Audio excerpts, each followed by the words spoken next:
Sir, मेरे questions are basically on a side of romantic love. Even if I see in life, तो most of the cases, even for suicide, if you see, they are mostly of breakups. तो वो चीजें जो आपकी life में बहुत कम time के लिए होती है, वो सबसे ज्यादा वैल्यूएबल बन जाती है एक टाइम पे. So everybody tells us how to love somebody, but nobody, there is no book or no method of going कि how should we really unlove people, and especially if they are in romantic love with us. जिसको भी आप प्यार कह रहे हैं, वो प्यार क्या है? बेसिकली एक अट्रैक्शन है. Attraction towards the attributes of that individual.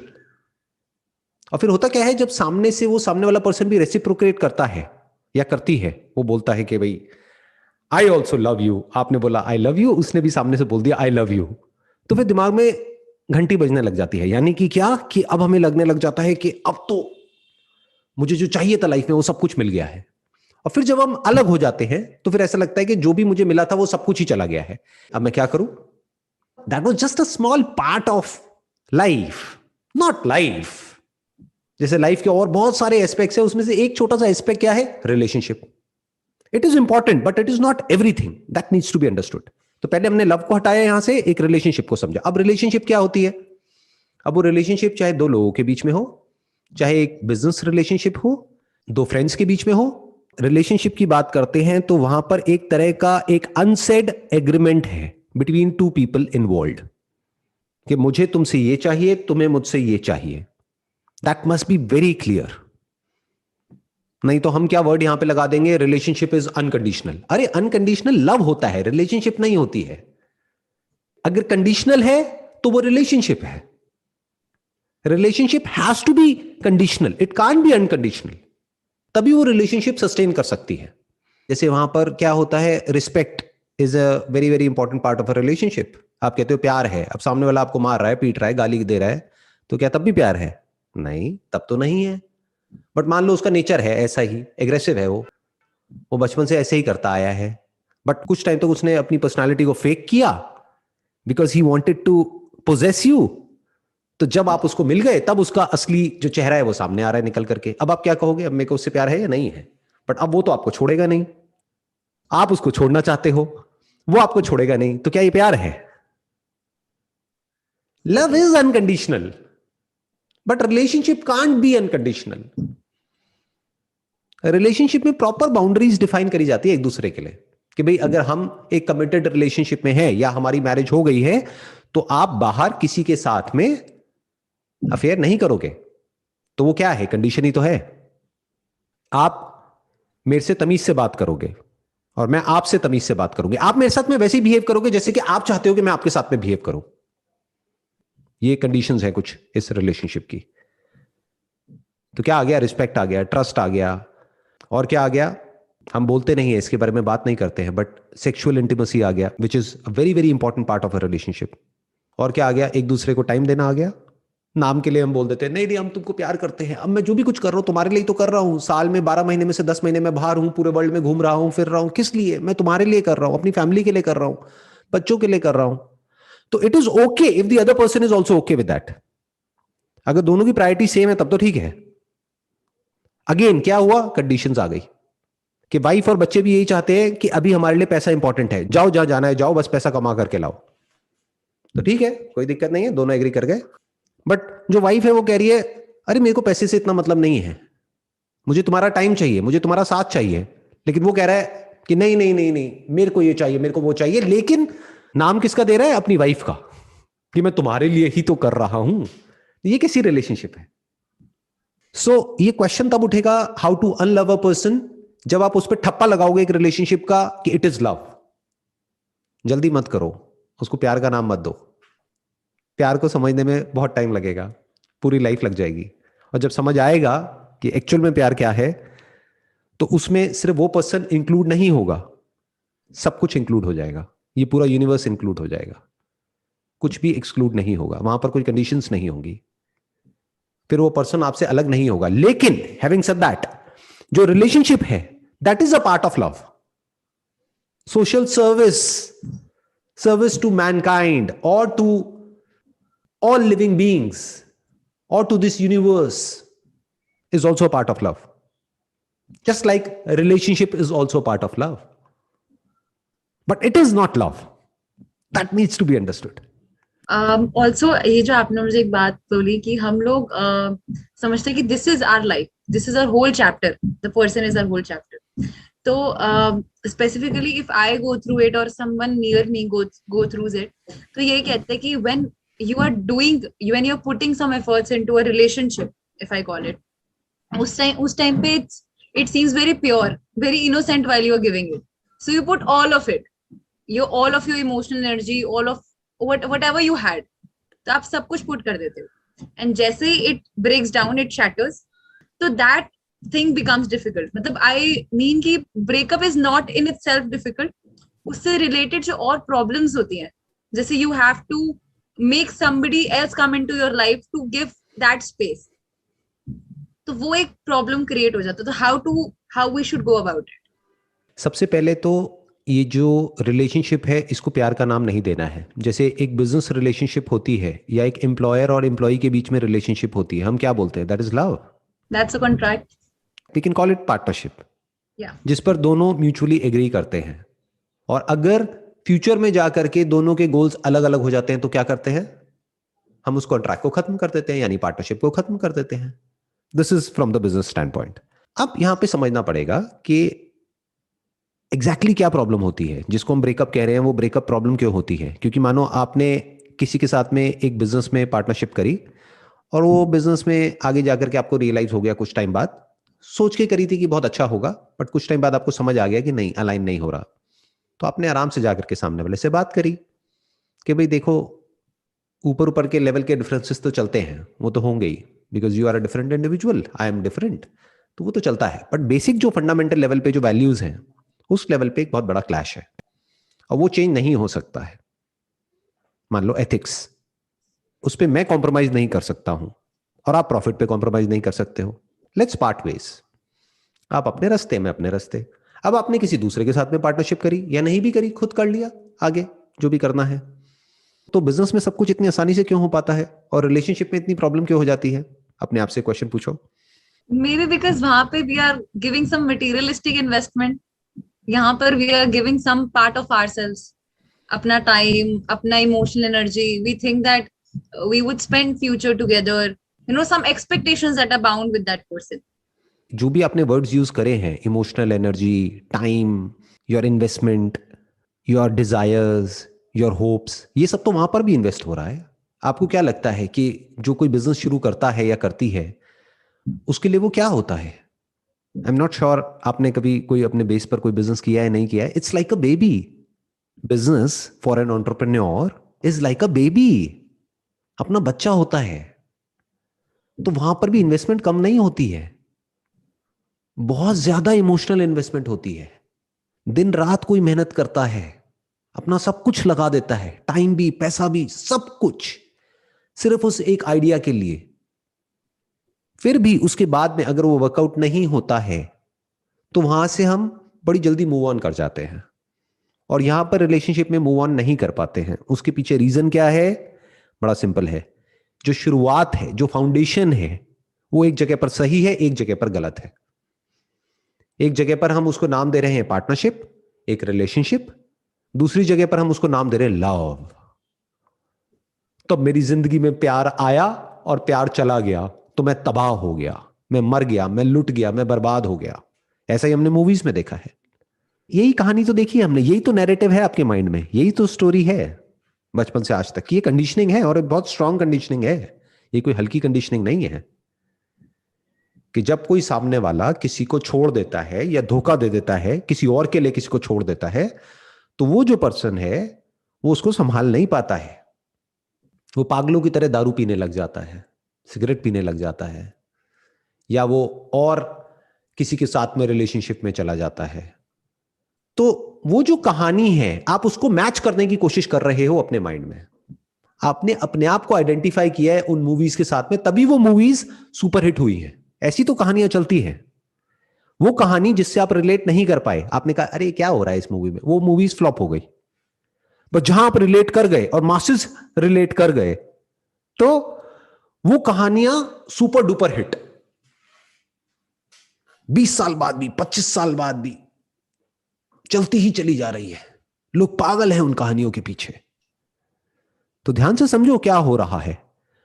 वो कहानी में आपको लग रहा है कि वो जो एक्टर है, एक्ट्रेस है, वो हीरो है और वो हीरोइन है। ऐसा नहीं है। आप उस कहानी के हीरो हो, you are the centre of the story, तभी वो स्टोरी हिट हुई है। तो you are already identified with that story, और वो स्टोरी बार बार माइंड में प्ले हो चुकी है। जितनी बार आपने वो मूवीज देखी हैं, हर बार वो प्ले हुई है। तो अब जब आप एक रिलेशनशिप में गए हो तो आप वही हो, जबकि एक्चुअल में ऐसा नहीं होता है। That is just fiction, that has got nothing to do with reality. Reality में कुछ और होता है, ऐसा नहीं होता है।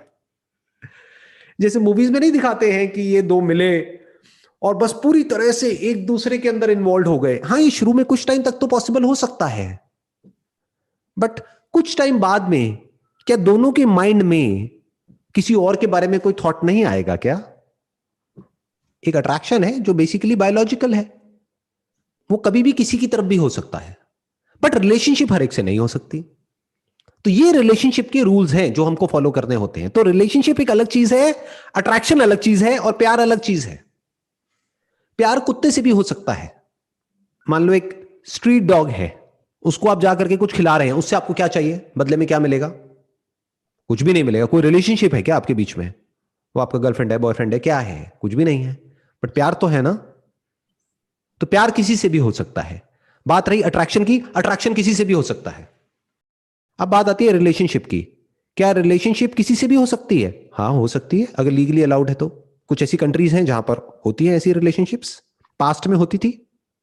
मान लो एक राजा है, उसकी 100 वाइव्स हैं, तो उस टाइम के जो डायनेमिक्स थे, जो भी रूल्स एंड रेगुलेशंस थे, जो भी सोसाइटी के नॉर्म्स थे, उसके हिसाब से वो अलाउड था, लीगल था। बट आज की डेट में नहीं है। हो सकता है, लेकिन अगर वो आज के टाइम में कोई करता है तो उसके दो ऑप्शन है। या तो उस रिलेशनशिप को खत्म करो, फिर किसी के साथ में जाओ रिलेशनशिप में। अगर आप एक ही टाइम पे दो के साथ रिलेशनशिप में जा रहे हो तो there is a strong possibility आपको झूठ बोलना पड़ेगा, और जहां आपने झूठ बोला आप फंस गए। अगर तो वो जो भी आपकी रिलेशनशिप है जिस पर्सन के साथ में, वहां पर पहले से दोनों ने इस बात पे एग्री किया हुआ है। ऐसी भी होती है कुछ रिलेशनशिप्स, बट कम होती है। इंडिया में तो बहुत ही कम होती है, बट बाहर ऐसी रिलेशनशिप्स होती हैं। उसको हम एक ओपन रिलेशनशिप की तरह बोल सकते हैं कि दोनों को एक दूसरे से कुछ चाहिए, तो जो चाहिए तब तक वो दोनों एक दूसरे के साथ में हैं, मानो 1 साल 2 साल, लेकिन दोनों के ऊपर किसी तरह की कोई बाउंडेशन नहीं है। वो जो मर्जी करे, ये जो मर्जी करे, कोई कमिटमेंट नहीं है। ये भी हो सकती है और होती ही है दुनिया में, इंडिया में नहीं होती है। तो पॉसिबिलिटी तो है, बट आपको समझना है कि अभी आप कहां पर रह रहे हो। You are existing exactly in what kind of time and space and situation and circumstances. आपका बैकग्राउंड क्या है, उसके अकॉर्डिंग आपको डिफाइन करना पड़ेगा अपने माइंड में कि मेरी रिलेशनशिप कैसी होगी। तो अगर जो आपका पार्टनर है उसके भी माइंड में यही डेफिनेशन है रिलेशनशिप की, तब तो ठीक है, तब तो कंपैटिबिलिटी पूरी है। बट उसके माइंड में है कि नहीं नहीं नहीं नहीं नहीं नहीं, I can't be bound by one person only, I want to be in relationship with multiple people at a time, तो आपको उसी वक्त उससे अलग हो जाना चाहिए। मतलब बेसिकली आप किसकी बात कर रहे हो जिसको आप लव कह रहे हो? वो लव नहीं है, वो एक रिलेशनशिप है दो लोगों के बीच में। क्यों है? एक तो उसका बायोलॉजिकल लेवल है, biologically it's a need, it's not a desire. तो एक रिलेशनशिप का एस्पेक्ट आ गया ये। दूसरा कौन सा आया? एक साइकोलॉजिकल सपोर्ट, फिजिकल सपोर्ट। इसीलिए तो लोग शादी करते हैं कि कभी अगर मुझे कोई प्रॉब्लम हुई तो कोई है मेरे साथ में अनकंडीशनली, फॉर एवर, और अगर उसको हुई तो मैं उसके साथ में हूं। ये क्या है? ये टर्म्स एंड कंडीशंस हैं उस रिलेशनशिप की। बट अगर मौका आए जब आपको किसी की जरूरत हो और वो आपके साथ में नहीं है, तो ऐसी रिलेशनशिप का क्या करोगे? फिर तो जो फाउंडेशन है वही हिल गई ना। फिर अगर वो ऊपर ऊपर लेवल से बोलता भी रहता है मेरे को तेरे से बहुत प्यार है, ये है वो है, बट जब करने की बारी आ रही है तो कुछ और कर रहा है। दोनों में बड़ा फर्क है। एक है बोलना, एक है एक्चुअल में करना। ये मत देखो कि वो क्या बोल रहा है या बोल रही है, ये देखो कि वो क्या कर रहा है, क्या कर रही है। ये जो लव का कॉन्सेप्ट है, सबसे पहले तो इसको अपने माइंड से बिल्कुल निकाल दो। इसको ये बोलो अपने आप को कि मुझे नहीं पता प्यार क्या है, let me find it out, और पेशेंस रखो। धीरे धीरे विद टाइम आप इसको डिस्कवर करोगे, समझोगे कि प्यार का एक्चुअल में मतलब क्या है एट द डीपेस्ट लेवल। ये जो स्टोरीज आपने सुनी होंगी, राधा और कृष्ण, शिव और शक्ति, yin and yang, positive and negative, इसका एक्चुअल में मतलब क्या है? Consciousness and universe. एक के बिना दूसरा नहीं है, दूसरे के बिना पहला नहीं है। जैसे लाइट एंड मून, मैंने कई बार एग्जांपल दिया है। बिना मून के लाइट नहीं है और बिना लाइट के मून नहीं है। तो पहले तो हो गया इस फंडामेंटल लेवल पे चीजों को समझना, मतलब बिना इस यूनिवर्स के मैं नहीं हूं और बिना मेरे ये यूनिवर्स नहीं है। ये लव है। इसमें क्या आ गया? सब कुछ आ गया, जो भी हमें दिखता है, सुनाई देता है, लिविंग है, नॉन लिविंग है, सब कुछ आ गया। ये है प्यार। अब आते हैं रिलेशनशिप पे। रिलेशनशिप में सबसे पहले तो आपको और सामने वाले को आराम से पेपर पेन ले करके लिख करके ये डिफाइन करना होगा कि उसके लिए मोस्ट इंपॉर्टेंट इस रिलेशनशिप में क्या है। What are the top 3 things और टॉप 5 थिंग्स और टॉप 10 थिंग्स। अब देखो वो मैच होता है या नहीं होता है। हो सकता है उसके लिए सबसे इंपॉर्टेंट हो, it must be an open relationship, कि मैं जब चाहूं जिसके साथ में चाहूं रिलेशनशिप में जाऊं, मैं शादी आपसे करूंगा, लेकिन मैं बाउंड नहीं होना चाहता एक के साथ में, मेरा ऐसा नेचर ही नहीं है। बट आपके लिए ये प्री कंडीशन है, सबसे इंपॉर्टेंट है ट्रस्ट, यानी कि एक बाउंड्री कि आई कांट एक्सेप्ट इट कि आप मल्टीपल पार्टनर्स के साथ में जाओगे, आई कांट एक्सेप्ट इट। तो बात वहीं पे खत्म हो गई। तो 5 आपने लिखा एक पेपर पे, 5 उसने लिखा। अब देखो वो मैच होता है नहीं होता है। मोस्ट इंपॉर्टेंट पहले वो फिगर आउट करना है। मानो पहले आपने 10 लिखा, उसने भी 10 लिखा, फिर नीचे के 5 हटा दिए, ऊपर ऊपर के 5 देखे। मान लो आपको ट्रैवल का बहुत शौक है और उसका ट्रैवल में कोई इंटरेस्ट नहीं है, अब क्या करोगे? अच्छा है उस रिलेशनशिप को अभी खत्म कर दो, उसको बदलो मत। उसको ये मत बोलो कि ऐसा बनना पड़ेगा आपको, फिर तो गड़बड़ हो गई ना, उसके ऊपर प्रेशर आएगा। किसी और पार्टनर को देख लो जिसके साथ में कंपैटिबिलिटी अच्छी हो, यानी इन 5 में से 4 चीजें तो मैच होती हैं, टॉप 4, वो बेटर है बजाय एक ऐसा इंसान जिसके साथ में 5 में से एक भी चीज मैच नहीं होती है, लेकिन वो कहता है कि मेरे को तुमसे बहुत प्यार है। क्या करोगे उस प्यार का? अब प्यार का मतलब क्या? एक ऐसे इंसान के साथ में आपको रहना है जहां पर कोई अलाइनमेंट ही नहीं है, और ऐसा हमने बहुत देखा है अपने घरों में, इंडिया में स्पेशली, जहां पर बचपन में ही शादी पक्की हो जाती थी, जबान दे दी माँ बाप ने, और शादी हो गई है 2 लोगों की और दोनों एक दूसरे को जानते तक नहीं है। शादी हो गई है, लड़की ने घूंघट किया हुआ है, लड़के ने अपना वो बांधा हुआ है, और फिर शक्ल दिखी, अरे ये क्या निकला अंदर से। The guy is also shocked and the girl is also shocked. और फिर उसके बाद में रहे चले जा रहे हैं साथ में, और एक दूसरे को क्या डायलॉग मार रहे हैं या बच्चों को क्या सुना रहे हैं कि हम तुम्हारी वजह से साथ में हैं, तुम नहीं हुए होते तो हमने कब का एक दूसरे को छोड़ दिया होता। तो ये क्या हो गया? कॉम्प्रोमाइज हो गया। तो कॉम्प्रोमाइज मत करो, आराम से टाइम दो उस रिलेशनशिप को, और देखो कि ये जो 5 चीजें आपके माइंड में हैं, क्या वो एक्चुअल में उस इंसान के अंदर है। उससे पूछने की जरूरत नहीं है, क्योंकि वो झूठ भी बोल सकता है आपसे कुछ ऐसा पाने के लिए जो वो पाना चाहता है। फिर जब उसको वो मिल जाएगा तो आपको छोड़ देगा, उसका तो काम हो गया ना। तो एक्चुअल में देखो कि ये 5 चीजें उसके अंदर है या नहीं है, ऑब्जर्व करो ना। देखो ध्यान से समझो, जो बिहेवियर होता है ना, वो ऐसा नहीं होता किसी एक के साथ में होता है दूसरे के साथ में नहीं होता है। जैसे एक मूवी थी, पता नहीं मेरे को याद नहीं आ रही कौन सी मूवी थी, मूवीज मैंने भी बहुत देखी है, बहुत शौक है मुझे मूवीज का। उसमें क्या हुआ था कि एक लड़की ने एक लड़के को टेस्ट करने के लिए वेटर को पता नहीं पैसे दिए कुछ किए, और उसको बोला कि उसके ऊपर कुछ गिरा दो। वेटर ने जैसे ही गिराया तो वो जो लड़का था वो फ्रस्ट्रेट हो गया, वो चीखने चिल्लाने लग गया। तो उसको समझ आ गया कि नहीं, मेरे को ये समझ नहीं आता बंदा। क्यों? क्योंकि जो वेटर पर अपनी फ्रस्ट्रेशन निकाल सकता है इतने बुरे तरीके से, क्या वो कल को अपनी वाइफ के ऊपर नहीं निकालेगा? तो ये ऑब्जर्व करो कि एक्चुअल में उसके अंदर वो क्वालिटीज है या नहीं है जो आपको चाहिए। रिस्पेक्ट मतलब क्या? रिस्पेक्ट आपको क्या लग रहा है, वो सिर्फ आपकी रिस्पेक्ट करेगा और औरों की नहीं करेगा? या तो करेगा तो वो सबकी करेगा, या किसी की भी नहीं करेगा। तो ध्यान से देखो कि क्या वो एक टैक्सी ड्राइवर की रिस्पेक्ट कर रहा है, क्या वो अपने मां बाप की रिस्पेक्ट कर रहा है? अगर नहीं कर रहा और वो कह रहा है कि नहीं मैं आपकी रिस्पेक्ट करूंगा, वो झूठ बोल रहा है। रिस्पेक्ट ऐसा नहीं है कोई किसी के साथ में करता है और किसी के साथ में नहीं करता है। अगर आपको चाहिए वो एथिकल हो, तो ये देखो कि जो भी वो कर रहा है वहां पर एथिकल है या नहीं है। जिस कंपनी में वो जॉब करता है वहां पर एथिक्स को लेकर के उसके क्या ख्याल हैं, उससे पूछो। आपको मौका नहीं मिल रहा क्या अंडर द टेबल ये वो थोड़ा बहुत कुछ करके सेटिंग करके थोड़ा पैसा मिल जाए, तो इससे आपको समझ आ जाएगा कि वो बंदा ट्रस्ट करने लायक है या नहीं है। क्योंकि जो बंदा अपनी कंपनी का ट्रस्ट ब्रेक कर सकता है, क्या गारंटी है कि वो आपका ट्रस्ट ब्रेक नहीं करेगा। समझ गए? तो ऐसे स्टेप बाय स्टेप करके देखते चले जाओ तो आपको क्लियर होता चला जाएगा माइंड में कि इस पर्सन के साथ मुझे रिलेशनशिप में जाना है या नहीं जाना है। अगर हम इतना सा कर पाए ना, बहुत चीजें सॉर्ट आउट हो जाएंगी हमारी लाइफ में।